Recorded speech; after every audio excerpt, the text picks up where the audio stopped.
All right, welcome to the first episode of the Highlight Reel. My name is Allison. And I'm Jacqueline, and this is super exciting. We are a podcast all about movies and nerd culture and other kind of forms of pop culture and media. So a little bit of a kind of backstory on the inception of Highlight Reel. Allison and I know each other from college, and we used to do this show on our college radio station.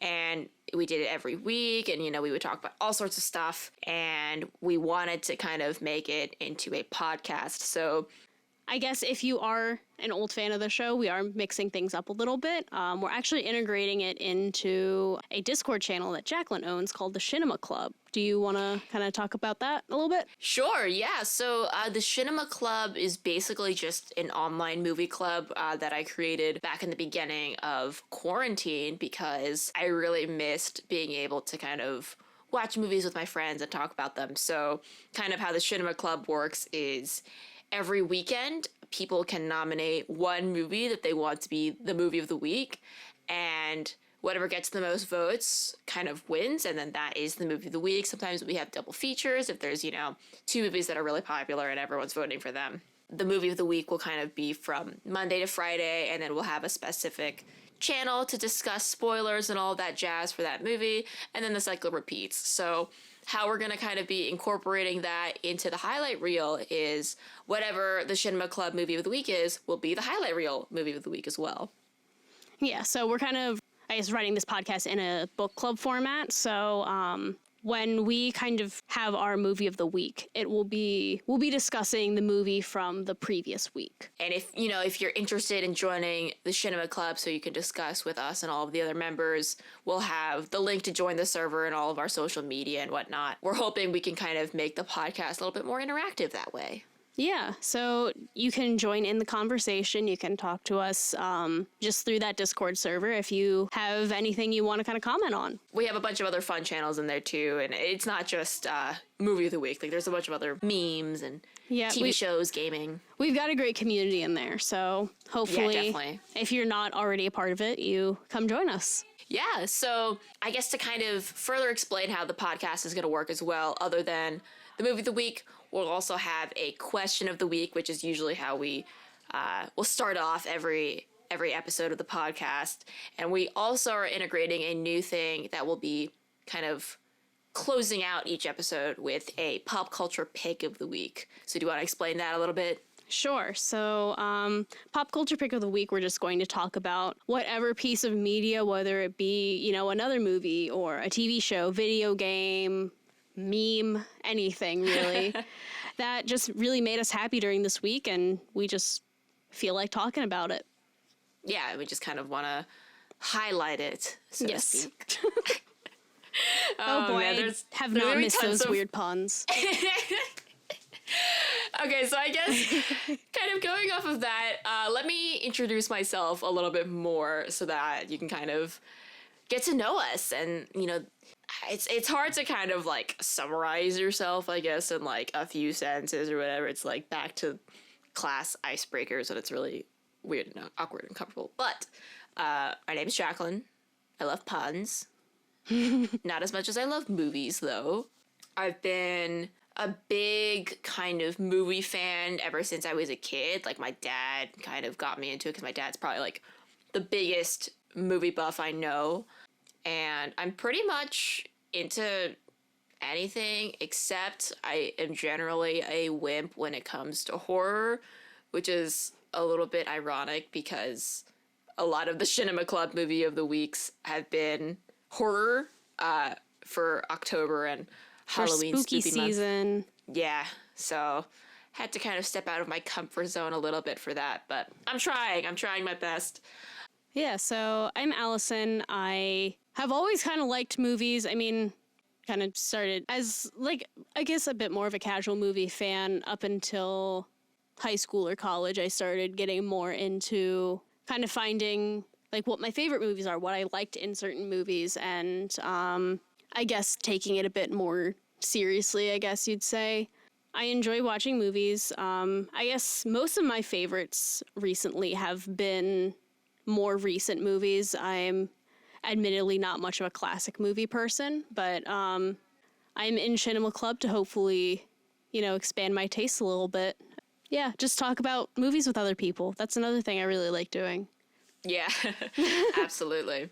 I definitely feel you on that. Like, I would say my knowledge of movies is pretty, like, solid for, like, anything maybe, like, 70s and 80s onward, but anything, like, very classic, I'm not as well versed in. So definitely something I also want to work on.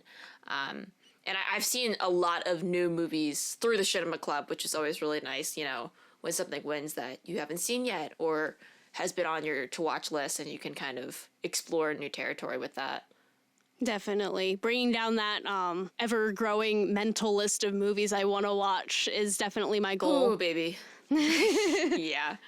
One day, you'll get through them. But in the meantime, I'm like, let me rewatch Scott Pilgrim versus the World for the 69th time. Nice.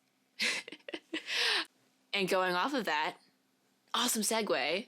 Yeah. Our question of the week is going to be, what are your top 3 favorite movies? So a pretty kind of common, basic question, but just to kind of, how do I phrase it? Like, show off our interests and kind of explain a little bit more of our background and kind of help you get to know us a bit more. Yeah. I'm glad we're doing 3 because, as I'm sure any kind of movie fan can relate, it's like impossible to just pick one all-time favorite movie. Yeah.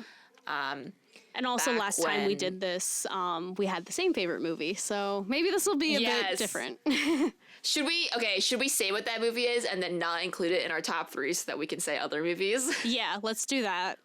We've already even mentioned it. We both said Scott Pilgrim first time we ever recorded this back in 2017. Which was hilarious because it was totally like, neither of us had discussed it before, like, yo, like, okay, we're gonna do what's your favorite movie for the question of the week, and like, and we didn't tell each other prior to recording. Yeah. I don't remember who answered the question first, but they said like, oh, if I had to pick one, it would be Scott Pilgrim vs. the World. The other person's just like, bruh, what? Yeah. That's as you might find out, like, we have a lot of very similar niche interests that we just kind of find out over the course of this friendship. It's really hilarious. We were both at the same Hannah Montana concert, right? Yes, we were. Back in like, like what, 2000? I want to say like 2008 or maybe 8. Okay, maybe 8. Honestly, I don't even know. We'll go in the middle, 2007. Yeah, that might be it. Who knows?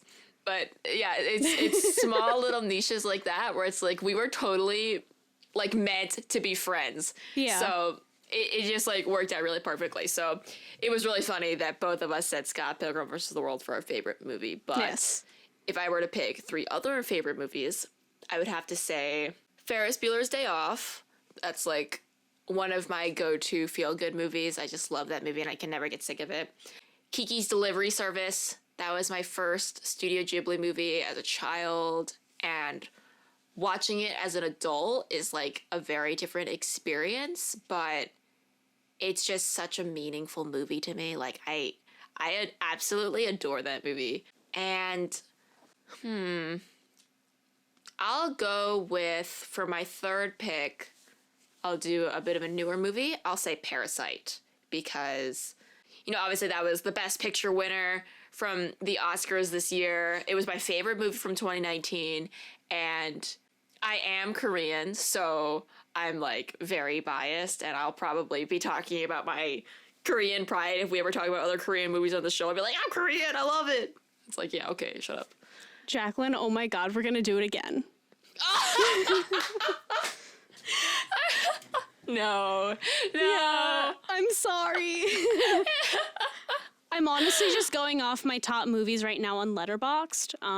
Yeah, that's kind of how I did it as well. Yeah, obviously one of them is Parasite. But I guess these 3 movies, like, there's a lot, like, kind of in common with them the more you think about it. But I guess I will just say my top 3 non-Scott Pilgrim favorite movies are Get Out, Sorry to Bother You, and Parasite.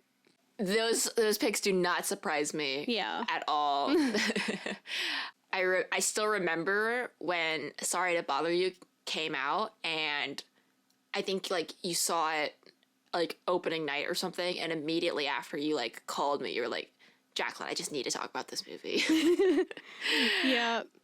I what can I say? I just love a good commentary. Yeah, exactly. It's like I love like a what you were good saying racing earlier. class commentary. Oh, yes.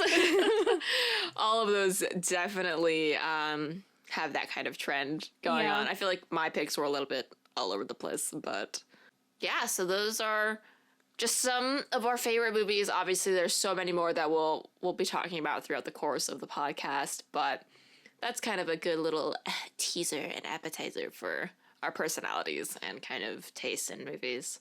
Now we can talk about our actual movie of the week. So, the most recent movie of the week from the Cinema Club was actually nominated by you, AT. It was. So I guess like we mentioned before, for the month of October, we mostly just kind of stuck to horror, thriller, like a spookier movies for a spooky season. Mm-hmm. So our movie of the week this week is American Psycho, directed by Mary Harron and starring Christian Bale. Yeah, so this movie's a classic. I mean, it came out like late 90s or early 2000s, I want to say. I think it's 2001, I believe. 2001. Okay, yeah. So a little younger Christian Bale. I wonder if this Oh, I'm sorry. what It was put him on the map. 2000. I'm sorry. It's close enough. Yeah. But I'm not really sure what put Christian Bale on the map and like when he really like became famous. Like I'm not sure if it was Dark Knight or I mean Batman or before that. According to IMDb, his IMDb page, his top 4 movies that he is known for is The Dark Knight, Batman Begins, American Psycho, and Vice. Interesting. Yeah. Interesting. Okay. I don't know what like the kind of criteria for like being on someone's known for, especially with more famous people who are known for a lot of roles. Right. I mean, for some people, like Robert Downey Jr. is obviously Iron Man. Like, for sure. But like, what about someone like, Adam Sandler, who's been like famous forever, and like, I don't know him from one specific role, Also, how would you pick 4 good Adam Sandler movies? I mean, just I'm kidding. I love Adam Sandler movies. No hate for the Sandman on this podcast. Dude, Big Daddy, bruh. I love that movie. Okay, Click. Classic. Tell me you didn't cry. I actually just watched. Have you heard of Hubie Halloween? I have heard of it. I haven't watched it yet. I did watch it with some friends virtually a few weeks ago. It was pretty bad, but it was like an enjoyable bad, kind of. Okay. Kind of. But it was filmed before the whole Uncut Gems thing where he said, like, yo, if I don't get nominated for Best Actor, I will make a bad movie for Netflix. So this was not the bad Uncut Gems movie. We still have a bad Adam Sandler movie in the works, people. That's something to look forward to right there. Oh, definitely. I love a good bad movie. Oh, yes. That's another thing that AT and I have in common is we both have an extreme love for The Room. I'm staring at The Room DVD right now. Not my Room DVD starring Brie Larson. My The Room DVD starring the one and only Tommy Wiseau. I must say, I'm ashamed to admit I don't actually own The Room, like on Blu-ray or DVD. Wow. I know. I SMH literally fake fan. I actually just added it to my Amazon cart because I have an Amazon gift card for my birthday. And I was kind of like I would have just preferred cash. I don't want to give Bezos more income, but whatever. I get that for sure. That's a whole other side conversation. Yeah. But I'll back gladly to, talk about how much I hate Bezos, but like it'll come. It's inevitable. It'll come. Inevitable. Yes, you're correct. Let's just stick to American Psycho, another very rich man with some deep-seated problems and very much so hatred for poor people. So, I guess we'll kind of talk about some non-spoilery stuff, and then once we get into the more spoiler territory, we can give a little bit of a warning in case anyone wants to listen and then, you know, pause this, go watch the movie, come back to it. We'll be sure to give plenty of warnings, but For sure. so American Psycho is about this super rich white dude played by Christian Bale named Patrick Bateman. It's kind of a look at how it's hard to describe this movie actually without getting super spoilery. According to Letterboxd, which is one of my all-time favorite websites, they describe the movie as a wealthy New York investment banking executive hides his alternate psychopathic ego from his coworkers and friends, escalates deeper into his illogical, gratuitous fantasies. So, as I'm sure you can tell by the title and all the posters and stuff, there's a lot of murder going on here. And Christian Bale is just like fantastic in this role. Like, he was absolutely born to play it. I would not be surprised if this was like one of his first really big roles, since it was 2000. It's freaking 20 years ago. My gosh. Yeah. Let's take a look, actually. I've still got his IMDb page up. Let's see.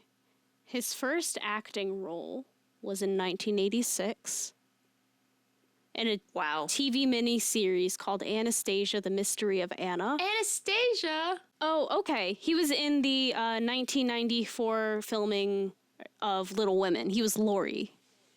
Oh, that's right. I remember when the new Little Women came out, I was looking up the older ones, and I saw him in it, and I was like, oh, like, that kind of surprised me, but So he was much Christian younger. Bale was like kind of like Proto-Chalamet in a way. Yeah, he was. I could see the resemblance. So there's a lot of really iconic scenes in this movie. Two in particular that I definitely want to talk about when we get into like kind of like the more spoilery stuff. But just in general, I do think this is a great movie. Like, it's really well made, you know, claps to having a woman director in 2000. That's awesome. This is always like one of my go-to movies when people are talking about like films directed by women. I'm like, American Psycho. That's like such a great one. It's got a great cast. Not only Christian Bale, you've got Willem Dafoe, Jared Leto, Reese Witherspoon, who I always forget is in this, Justin Theroux, Chloe Sevigny.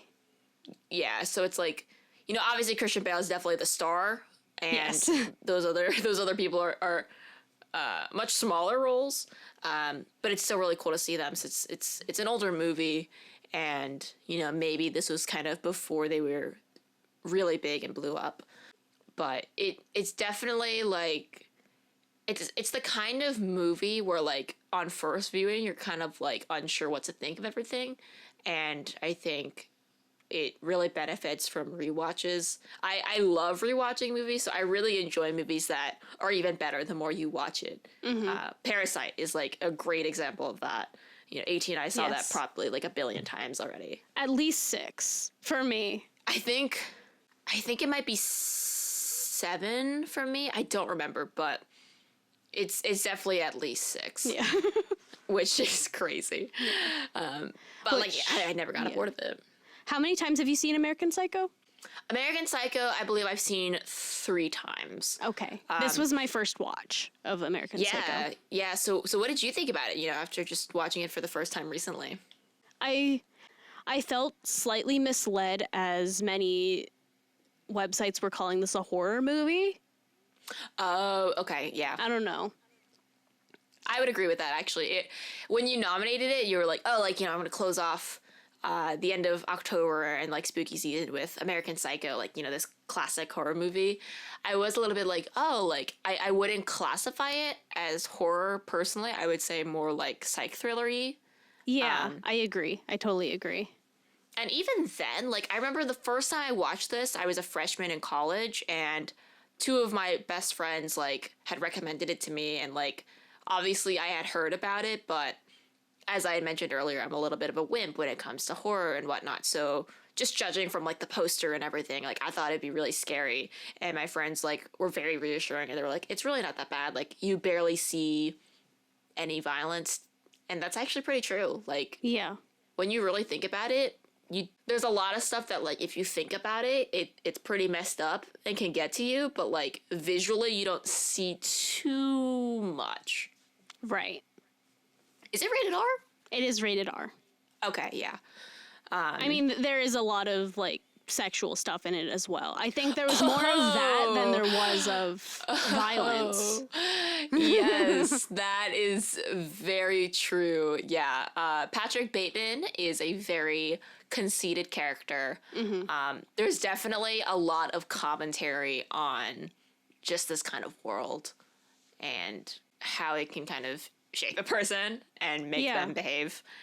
I feel like maybe now would be a good time to go into spoilers, because it's kind of hard to talk about other stuff without just saying stuff that's happened in the movie. For sure. I would say for anyone who hasn't seen it and is not really looking for spoilers, as someone who watched it for the first time, I enjoyed it. It was a good watch. I'd say if you are particularly sensitive to horror films, I feel like this is an okay one. I'd personally classify it as a thriller. Yeah. Which I think definitely great first step if you're trying to get into scary movies a bit more. Just start with a couple thriller movies. I'd even also recommend Get Out. That was my intro into kind of scarier stuff, and it's still stuck with me for all this time, and it's climbed up my list to be one of my top favorites. So yeah, definitely a good intro into kind of getting yourself into more scary movies. There's a lot of blood. There's a lot of, sex stuff. There's a bit of like, violence pertaining to that as well.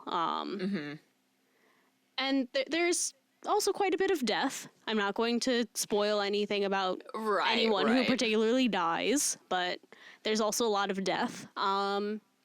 But yeah, overall, I'm glad I watched it, and I'd recommend it. Yeah, I definitely agree. I think it's a great start into kind of getting into something that's a little bit more intense and scary, because it thankfully isn't super graphic. Yeah. So I think that can kind of be the hardest part for a lot of people, like myself included, when I was trying to get into more horror thriller types and stuff. And like I love thrillers, and I think why I can kind of distinguish thriller from horror is because of that like really graphic element and like scariness. Yeah. So thankfully this movie isn't really like that, but it's still like, even though we wouldn't classify it as a horror movie, like it's still fitting for October, like for sure. But now in terms of spoilers, so if you haven't seen the movie, be sure to pause and come back once you've seen it. It's a great movie. We both recommend it. Spoiler zone. Spoiler zone. Okay, we have to talk about the business card scene. Oh my god, yes. That is one of my all-time favorite movie scenes, like ever. It's iconic. It's hilarious. It's perfect. It's so ridiculous. And honestly, I'm not sure if you saw my Letterboxd review, but it reminded me so much of an anime. Like an anime sequence. I could totally see that. All you need are like the glasses to like shimmer, have that like anime effect. Yes. And then it would be perfect. So if anyone out there is like somehow involved in the anime industry, please like somehow make that animated. It was that. For me, it was the kind of inner monologue coupled with the like sound effects anytime a business card was put down. It just really screamed anime to me, and I'm like, and just the overall ridiculousness of it. Like, they all look the same. Yeah. These are just plain white business cards with a slightly different font. And paperweight. Black and text. Stuff like that, yeah. It's hilarious. And definitely, like, the funniest part is when they want to see, I think, Jared Leto's character, like, his business card. Yeah. And, like, Patrick Bateman sees it, and then he has, like, the inner monologue. He's like, oh, my God. Like, the offset white, like, blah, blah, blah. Like, I can't remember exactly what he says, but like his delivery of that line is amazing. The part where he like Amazing. clenches his fist and starts sweating. Yeah. Is that what you're talking about? Yeah. Oh, he's like, oh my god, it even has a Yes. watermark. Yeah. The watermark. Yes. Oh my gosh, I will like never get tired of that scene. I actually, I almost made my own business cards in the same style as the business cards from the movie, just as like a joke. But then I decided not to do it. Just I love the scene that much. That's actually really funny. And like, I mean, just as a scene, what a great commentary on just like upper class like worries and stuff. Yeah. I don't know, just making this entire scene out of like business card fonts and paperweights and just turning it into this big dramatic scene, I think is absolutely genius. It is. It truly is. Not sure how it compares to how it's written in the book. There is a book. I have not read it. Have you read it? Yeah, I mean, no, Okay. I haven't. That's a really good point, though. Yeah. But yeah, no, it's amazing. I don't know if it's the most iconic scene compared to the Huey Lewis in the News one Yeah. with Jared Leto. That's probably the most famous scene, but the business card scene is definitely my all-time favorite.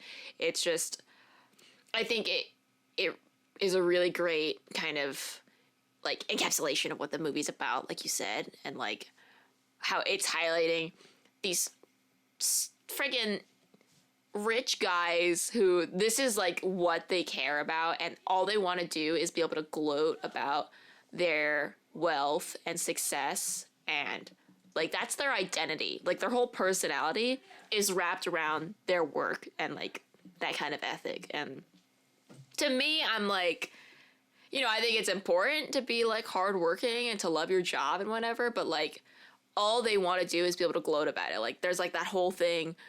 I guess it's kind of like a subplot where they're like, you know, they want to be able to like get reservations at like some fancy restaurant whenever they can and like have these connects and plugs and like all this stuff. And it's like, are they even doing it for them, or are they just doing it so they can tell other people? Yeah. Like, it's just crazy because like I definitely know people who are like that in real life. You know what I mean? Like who have that like a similar personality, but like scaled down, obviously, because everything about this movie is very exaggerated. Correct. Yes. And I hope you don't know any serial killers. I'm hoping. Only for breakfast cereal, Yes. Okay. so it's okay. Understandable. So yeah, I mean, obviously that is just such a great scene. The Huey Lewis in the News scene is also awesome and also equally ridiculous. I think my least favorite part is when he kills the little dog. Did I just like completely like? I might have just blacked that part out of my mind. Maybe you Because I repressed do it not as a fellow remember. dog Yeah, lover. I think I might have repressed it as a dog owner. I'm pretty sure it was like the first thing he kills, like kind of somewhat in the beginning. Like, I think he kills like a homeless dude and then his dog, like the homeless dude's dog. Okay, I know what you're talking about now. I Yeah. wasn't sure if the dog died, so I'm pretty sure he. Yeah, he did. it makes or, sense. Or did he? right. Or did he? Eye emoji question mark. So what is this movie about and what actually happens? Yeah, Like, obviously how the movie ends is... it's kind of ambiguous. It is. It's ambiguous. There's tons of different ways you can interpret it. And honestly, I'm still not really sure what I believe. I want to say that my interpretation is probably that, like, he actually didn't do any of that, and it was all just in his head because he was super messed up. But I don't really know. I'm not really sure what Mary Harron's kind of vision was, but I'm going to assume it was, you know, she wanted it to be ambiguous and open to interpretation, and that there actually isn't like a true, quote true, like, ending.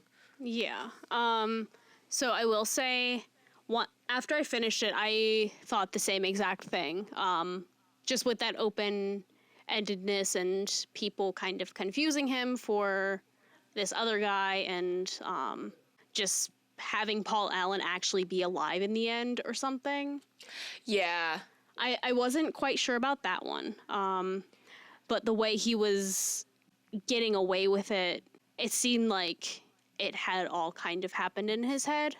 However, I did look it up because I was kind of curious about it. And I watched this video essay from, I know their old name is Screen Prism, but I'm not sure. They have a new name. Yeah. Oh, it's The Take, I believe. The Take, yeah. Oh, they make great videos. Yeah, so The Take had put out a video about the ending of American Psycho, and they had noted in it that both Mary Harron and Bret Easton Ellis, who was the author of American Psycho, had both planned in their mind. They had said Patrick Bateman actually did do all of those murders.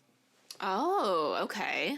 It was just kind of another thing to kind of make him kind of lose it a bit more for like people to not get it, and like he was just kind of getting away with everything. Right.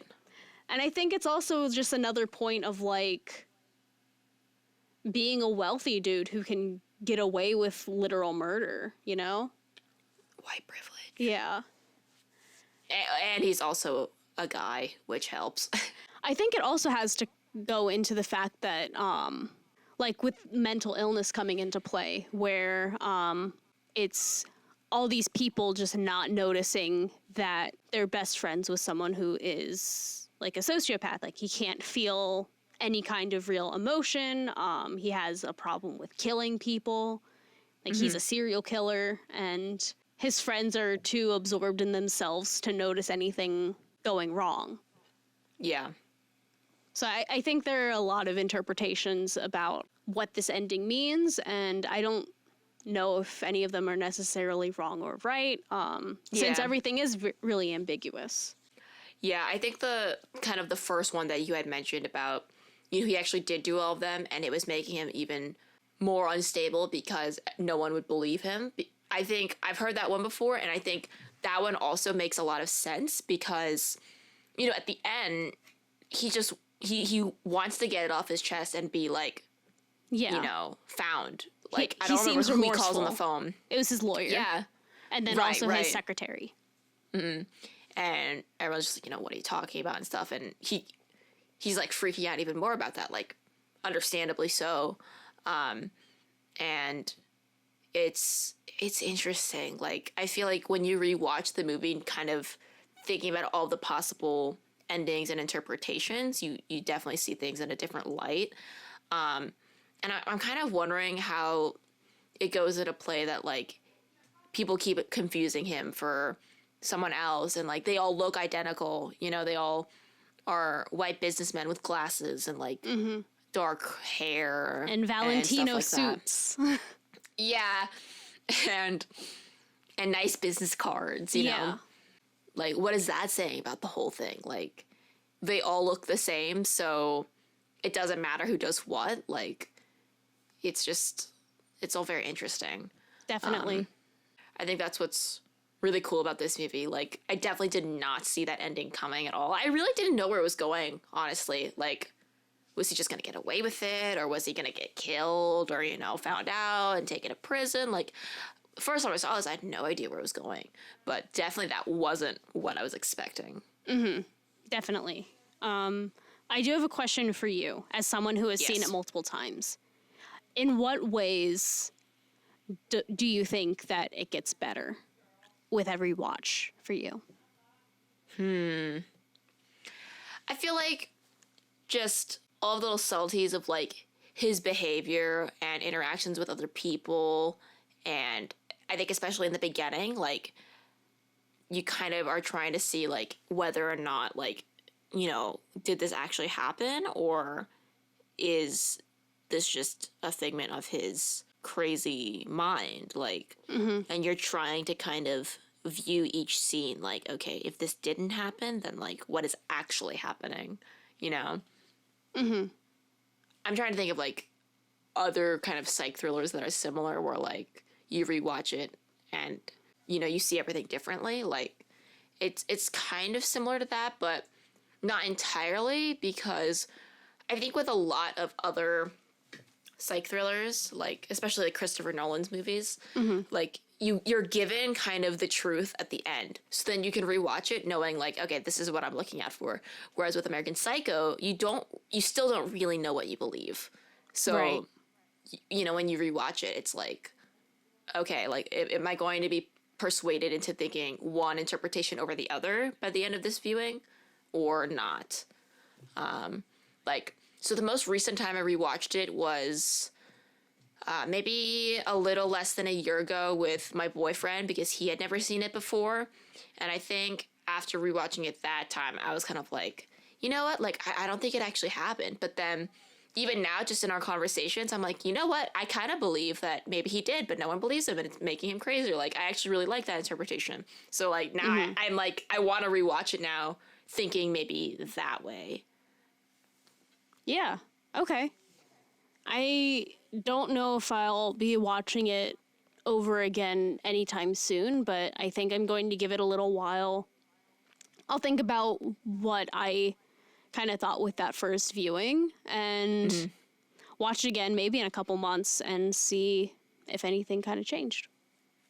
Yeah, I definitely would be really interested to hear what you think about it when you rewatch it. Yeah. And I definitely get that. Like, it's not something I rewatch very often. Like, I've only seen it like 2 or 3 times. Okay. And that was like with like, you know, a year or so like periods. So especially like with like kind of like heavier, like really thought provoking movies, like you need kind of time to settle. So those are kind of our thoughts on American Psycho. Check it out for yourself. Form your own opinions. If you want to chat about it with us, feel free to join the Cinema Club and you can talk about the movie with us, or you can check out our social media and always chat with us there.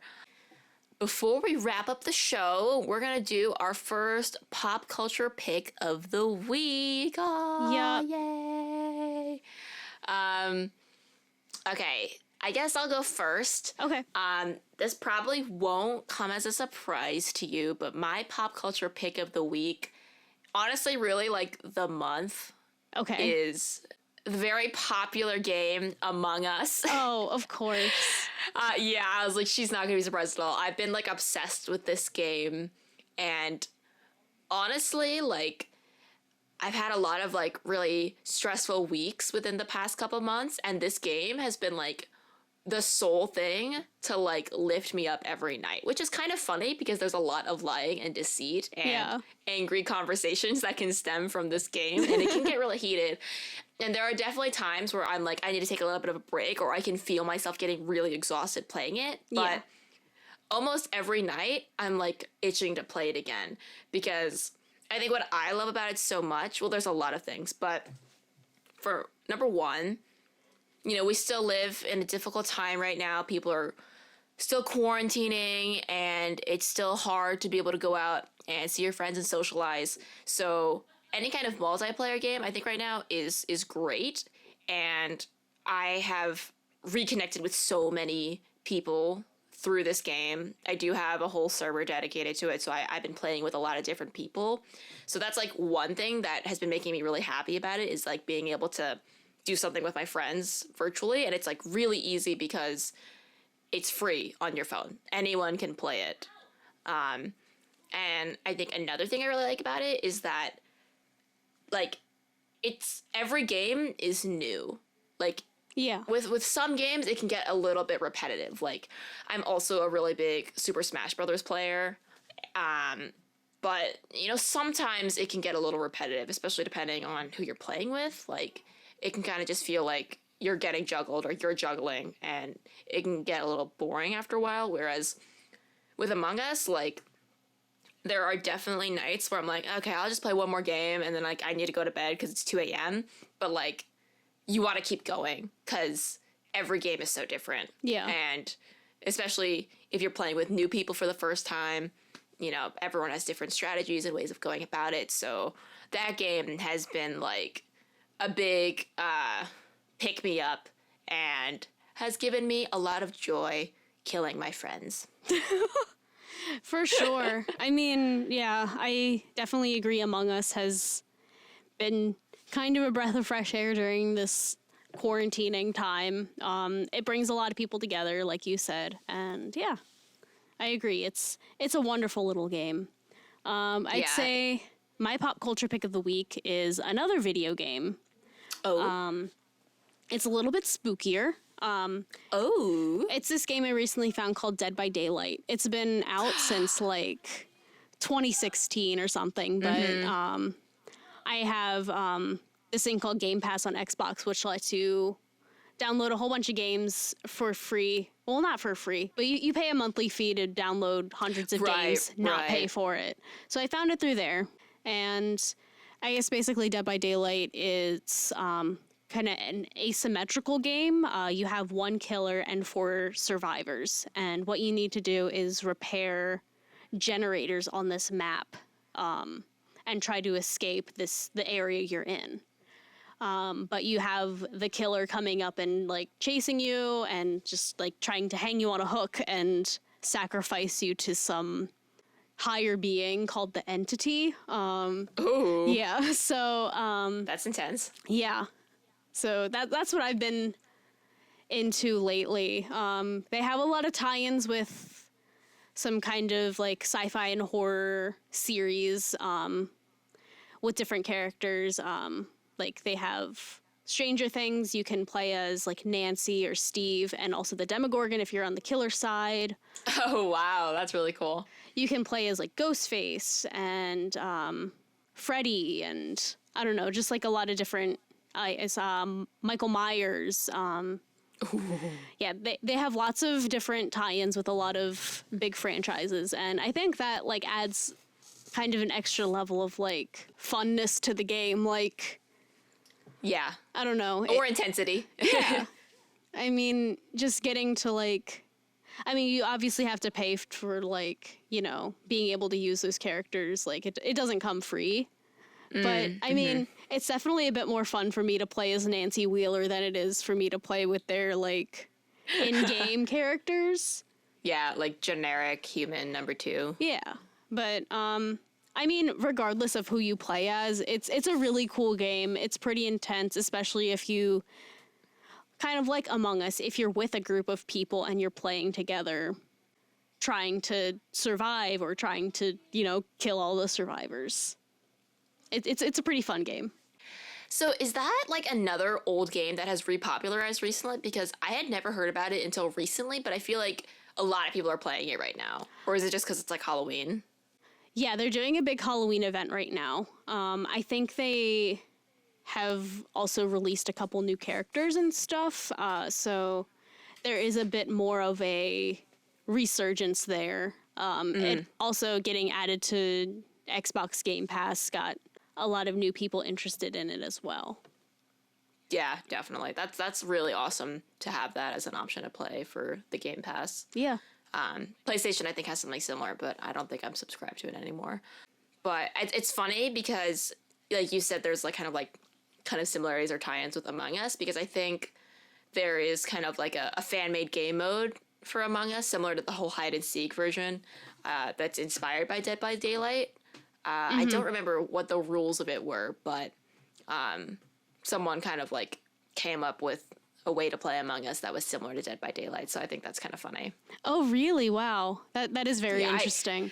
I need to ask my friend what the rules were, because I remember in my server we were gonna play it, but then we ended up not for some reason. I know, so the hide and seek version is like you have one imposter, and at the start of the game they reveal themselves, and then everyone, like, they keep their mics on and just kind of like try to run and hide from the imposter.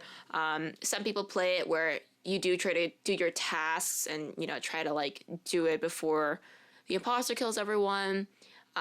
You also have the imposter vision like really low and the crewmate one really high, so you can see the imposter more easily, but they can't see you. You don't report dead bodies. Imposter can't vent or sabotage. So it's just like really chaotic. So I think it was the Dead by Daylight kind of version was kind of similar to that, but there were definitely more intense rules, I think. I just can't remember exactly what it was. I'll have to That ask my sounds like friend. a ton of fun. Yeah, yeah. We definitely should play that together sometime because Yeah. it was a lot of fun. It's kind of funny. We both picked video games Yeah. for our pop culture pick of the week. We're grill gamers. Yeah. Gamer Grils. Oh yeah. Oh yeah. George Foreman Gamer Grills. Yes. All right, well, that wraps up our first episode of the highlight reel. Thank you guys so much for listening. We're really excited to be back with a kind of new format and hopefully a more consistent upload schedule. And, if you want to keep up with the show, we're on Twitter and Facebook. We're going to be more active on that now. And Instagram. Yes. Shout out AT made an Instagram for us at Highlight Reel Show. Wait, no, So we'll we're be posting on Highlight there. Reel Podcast on Instagram. Oh, we're at Highlight Reel Podcast on Instagram. Honestly, our social handles are a mess because Yeah, apparently Highlight Reel is hard to claim. it's a popular name for a podcast, apparently. Mostly within Apparently so. sports. Not I many. know, but we're movies. Yeah, so we're different. But yeah. I'll make sure all our social handles are listed in the description of this podcast. So wherever you want to, if you want to follow us, just refer to that. And also join us on Discord.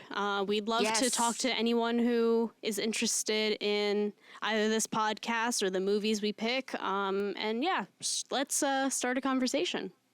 Yeah, let's connect, y'all. I mean, honestly, who knows? If you join the Discord server, your nominated movie could end up being the movie of the week, and then we'll talk about it on the show. Yeah. So we're really excited to kind of be more interactive and, hopefully get to know our listeners better. So thank you guys again so much for listening. This has been The Highlight Reel. I'm Jacqueline. I'm Allison. And And cut. cut.